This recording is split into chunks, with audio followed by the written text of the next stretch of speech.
সকাল সকাল বের হয়ে গেলাম চুল কাটার জন্য। অনেক দিন চুল কাটা হয় না। রাস্তায় বের হয়ে দেখি কি বৃষ্টির পানি, রাত্রে বৃষ্টি পড়ছিল। ওমা, সেলুনও এখনও খোলে নেই, মাত্র 7:30 বাজে। তরকারিওয়ালা মামারাও এখনও তরকারি সাজাইতেছে। যাই হোক, এর মধ্যে আমি একটা কাজ করতে পারি, নাস্তাটা খেয়ে নিতে পারি। অনেক দিন স্টার হোটেলে খাওয়া হয় না। ঠাটারি বাজার স্টার হোটেলে আসলাম, এসে ঢুকলাম। ঢোকার পরে একটা জুস কর্নার নতুন খুলছে এটা। কাস্টমার মোটামুটি ভালোই আছে, যেহেতু বড় একটা রেস্টুরেন্ট, মানুষ আছেই।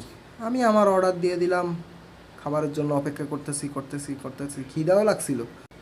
আইসা গেল আমার খাবার, পায়া।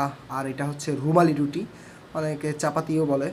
যাই হোক, খাওয়া দাওয়া শেষে এখনটা চা খাওয়া দরকার। স্টারে চা খাইলাম না, কাপ অনেক বড়, খাওয়া যায় না। এটা হলো মাহিয়া টি স্টোর, এটার চা অনেক ভালো। খাওয়ার পরে ডাইরেক্ট সেলুনে চলে আসলাম। এটা হলো জহির ভাই, আমাদের পরিচিত, খুব ফেমাস একজন বনগ্রামের।